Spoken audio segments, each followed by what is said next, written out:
Bismillahirrahmanirrahim. Assalamualaikum warahmatullahi wabarakatuh.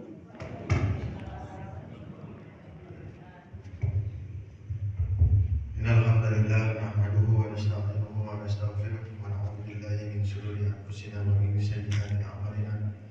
May yahdihillahu fala mudilla lahu wa may yudlilhu fala hadiya lahu. Asyhadu an la ilaha illallah wa asyhadu anna Muhammadan abduhu wa rasuluhu la nabiyya ba'dahu. Allahumma shalli ala sayyidina Muhammad wa ala ali sayyidina Muhammad. Qala Allah ta'ala fi kitabil karim wa a'udzu billahi minasyaitonir rajim. Bismillahirrahmanirrahim. Qul in kuntum tuhibbuna Allah fattabi'uni yuhibbukumullah wa yaghfir lakum dhunubakum wallahu ghafurur rahim. Wa qala Nabi sallallahu alaihi wasallam jaddidu imanakum qila ya Rasulullah wa kaifa nujaddidu imanana qala Rasulullah sallallahu alaihi wasallam taqdiru min qawli la ilaha illallah sadaqallahu adzim wa sadaqa rasul karim kama qala Rasulullah sallallahu alaihi wasallam. Bapak-bapak, ibu-ibu yang sama-sama mengharap ridha Allah Subhanahu wa taala, yang kami muliakan, kami banggakan, Bapak Imam, Pak Ketua Pengurus Masjid, kemudian para unsur tokoh agama, para ahli ulama, para asatidz, yang terhormat Ketua MUI, para unsur tokoh pemerintah, Pak Jorok, Pak Wali, Pak Dan Ramil, Pak Babin Syah, dan juga tokoh pemerintahan yang lain, Pak Ketua BPRN, dan juga tokoh adat, para penghuni di mana Mama, Pak Ketua Kang dan jajaran, ibu-ibu gondong-gondong yang sama-sama mengharapkan Allah Subhanahu wa taala. Puji syukur kepada Allah Subhanahu wa taala pagi hari ini kita bisa berkumpul di masjid rumahnya Allah Subhanahu wa taala, tempat terbaik. Kalau kata Nabi itu tempat terbaik di muka bumi adalah masjid rumahnya Allah Subhanahu wa taala. Mudah-mudahan orang yang masuk ke tempat terbaik adalah orang-orang terbaiknya Allah Subhanahu wa taala. Salam beri salam atas kita kami Rasul kita Muhammad sallallahu alaihi wasallam. Bapak Ibu yang sama-sama mengharapkan Allah Taala yang kami hormati dan muliakan, kami laporkan Pak Wali, Pak Ketua MUI, ini kunjungan kami muter-muter di tanah datar. Jadi giliran masjid ini kalau tidak salah urutan ke 169. 169 Pak. Di sana berapa kemarin? Lupa kemarin. Banyak sedikit Bu, 169. Pak, banyak sedikit? Pak, sedikit. Masjid di tanah datar. Tanah datar kan ada dua ya. Yang kabupaten tanah datar itu Polresnya dua, Polres Padang Panjang dan Polres Tanah Datar. Masjid yang masuk wilayah Polres Tanah Datar itu ada 243. Musolanya 804. Jadi jumlah masjid musola surau langgar itu ada 1047. Ini baru yang ke 169. Jadi masih sedikit. Nah, minta doanya aja Bapak Ibu sekalian, satu-satu nanti bisa selesai. Tapi kalau memang tidak selesai pindah duluan ya alhamdulillah kan gitu ya. Yang pertama Bapak Ibu sekalian, niat kami kenapa muter-muter? Niatnya bersilaturahmi kepada Bapak Ibu sekalian. Silaturahmi itu insya Allah memanjangkan umur, amin. Memberkahkan rezeki, amin. Mudah-mudahan kita berkah rezekinya panjang umurnya, ya, amin. Yang kedua Bapak Ibu ya, boleh Pak Wali seperti biasa. Kami mau terus terang sama Bapak Ibu. Boleh Bu? Mau curhat boleh Bu? Ibu-ibu ini kalau dimintain curhat enak Pak? Boleh. Apalagi budak doang kan, anaknya datang curhat Pak, pasti boleh. Bu, niat kami yang kedua itu kami mau minta sumbangan. Ini jawabannya banyak. Boleh ya? Boleh Bu? Pak, boleh Pak? Pak, boleh? Nah, ceritanya begini. Pak Kapolres ini punya kos-kosan.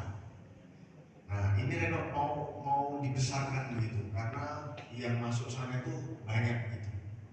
Peminatnya banyak, tetapi tempatnya kecil. Fasilitasnya ya ada sih cuma kurang lengkap gitu.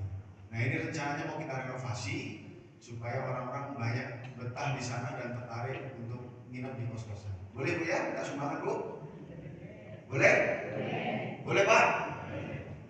Nah, saya sedikit cerita tentang kos-kosan saya. Kos-kosan saya itu lokasinya di tengah-tengah kantor. Kemudian dijaga, fasilitasnya dijaga 24 jam.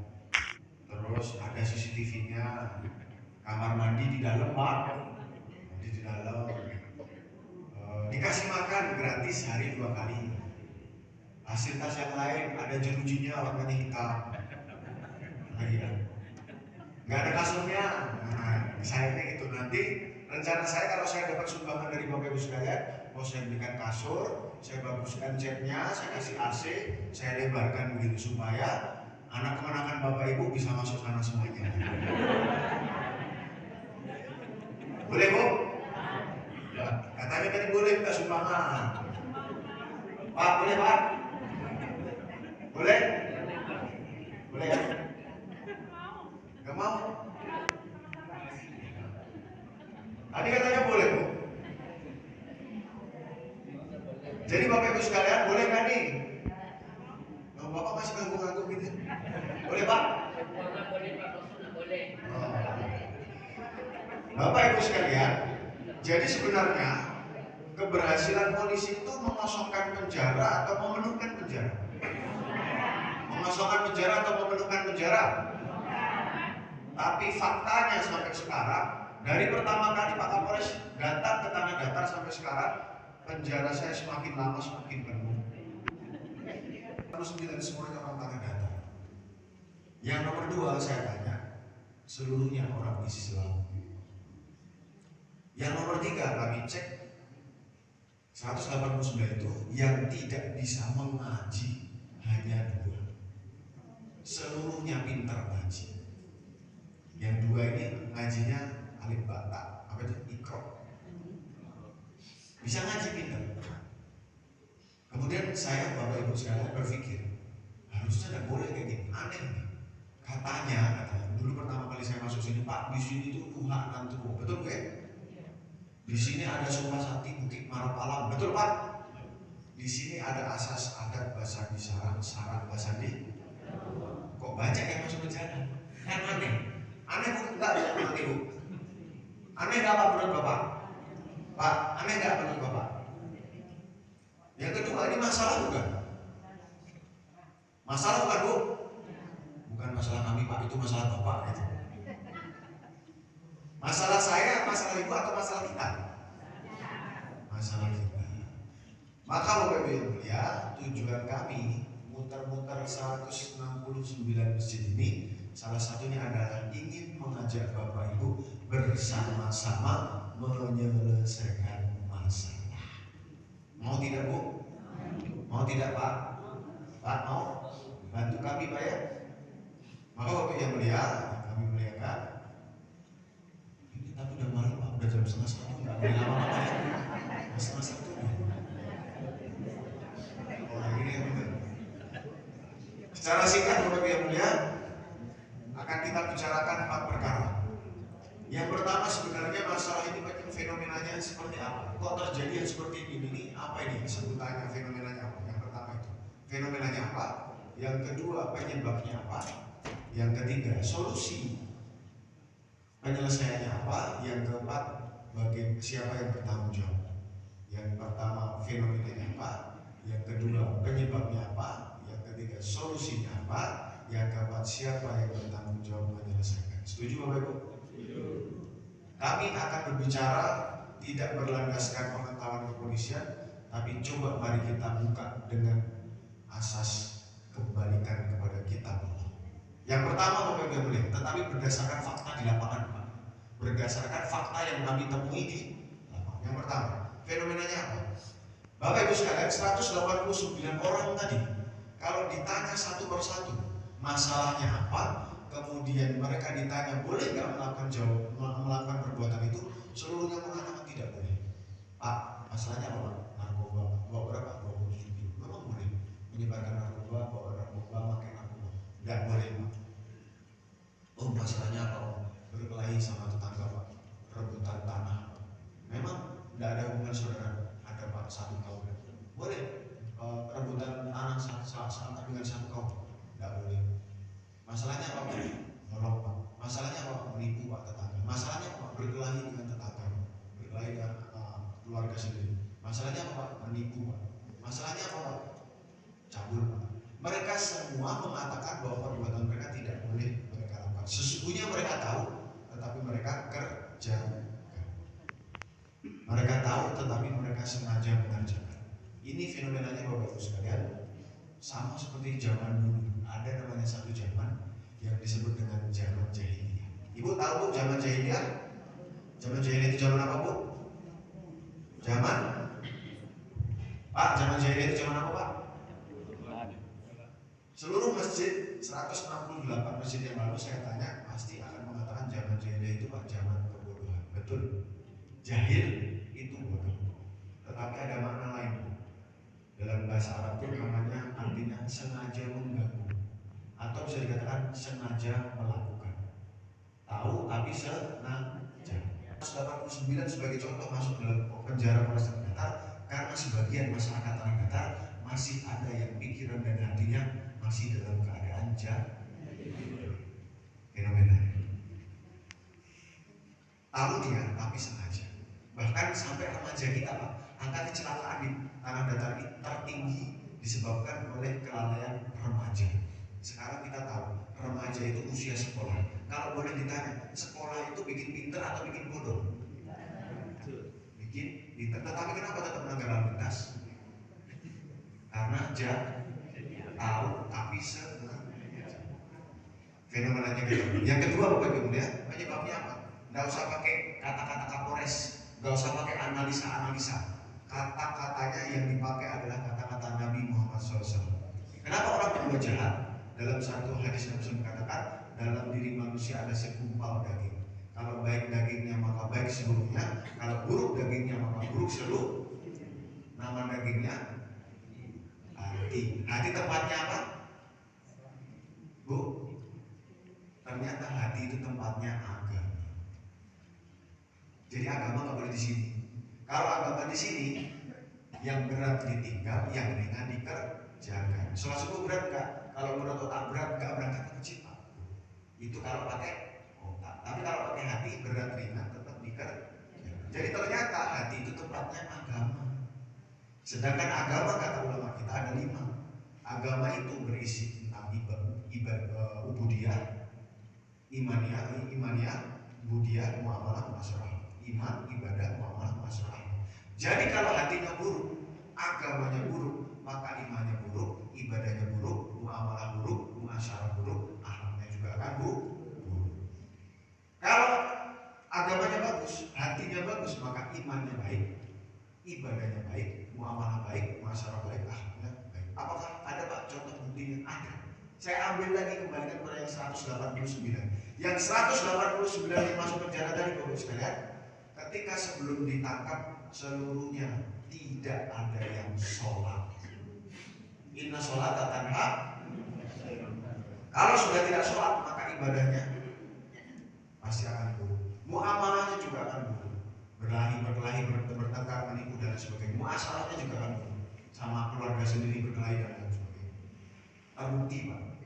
Jadi penyebabnya adalah karena artinya buruk ibadahnya. Nanti aja deh, gampang, nanti aja. Nanti aja, saya habisin semuanya insya Allah. Ini perkara penting.